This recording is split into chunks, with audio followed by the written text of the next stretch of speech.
Hello. I hope you and yours are safe and healthy and enjoying summer. I also hope you'll be with us each Sunday that you're able and will tune in on YouTube when you can't be.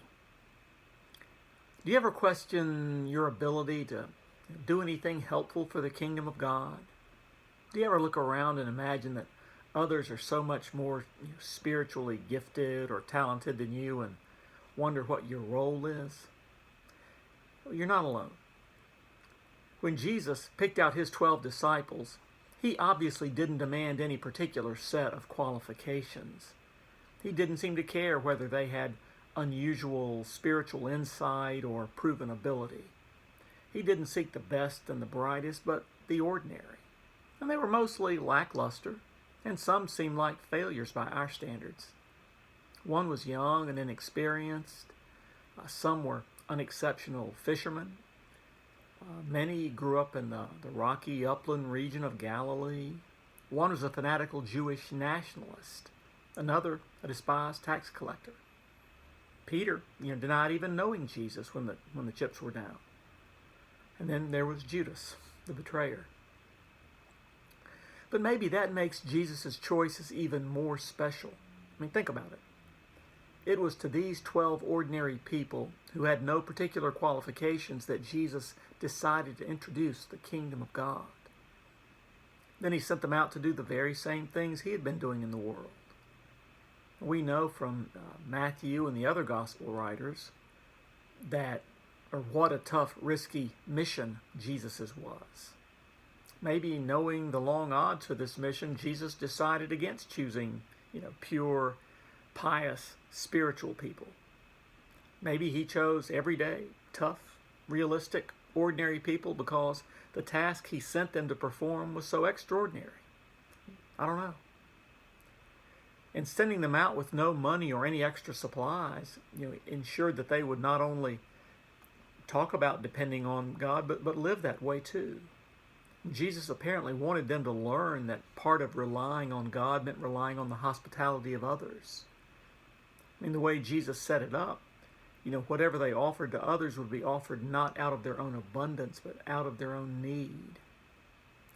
So I'm saying Jesus didn't call heroes, but disciples. And one thing I know is that when I look around Trinity, I see the same group of people with the same qualifications, or lack thereof, to be disciples. When you look at us, at our backgrounds, none of us is really suited, either by our past experiences or our talents or our attributes, to proclaim the gospel to a hurting and broken world. None of us is qualified to heal such a world in Jesus' name. Yet, God in Jesus chose us. That's the way God's always worked, isn't it? We may not be qualified, but by God's grace shown to us in baptism, we are authorized to be disciples. And that's really wonderful when you think about it. Maybe God sees more potential in us than we see in ourselves. Maybe God thinks the world needs people with some of the qualities we do have. Perhaps God can take some of the experiences we've had at school, at work, or at raising a family and use those experiences to help others. Why does Jesus ask so much of us? Because he gave us so much. Yet Jesus calls us only to what we're created for. Jesus knows the cure for our own brokenness, our malaise, our boredom, our angst. He knows that when we go out into the world in his name, healing what's diseased, resurrecting what is dead, and casting out what is evil, we participate in the transformation of our own souls, the healing of our own wounds. Baptism is our authorization, and the world around us offers our call. Is anyone around here expressly qualified to proclaim the compassion and justice of God's kingdom? Is anyone sufficiently prepared and gifted for this work? No, just called. In fact, one preacher said that a clear indicator that you're in God's will is when the thing to be done is so incredible, so audacious, so laughable, that you find yourself speechless at the possibility. When the thing to be done is so significant, you can't do it on your own. Look around at this church, this community, this world.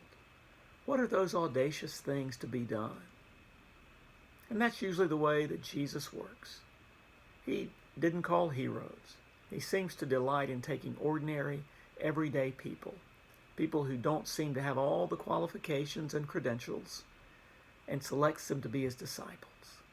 And then he promises to give us what we need to be faithful to him and his mission: healing, forgiveness, restoration, resurrection. Those are the only things we really have to share with the world. And that's just as well, because really those are the only things the world really needs. See you soon.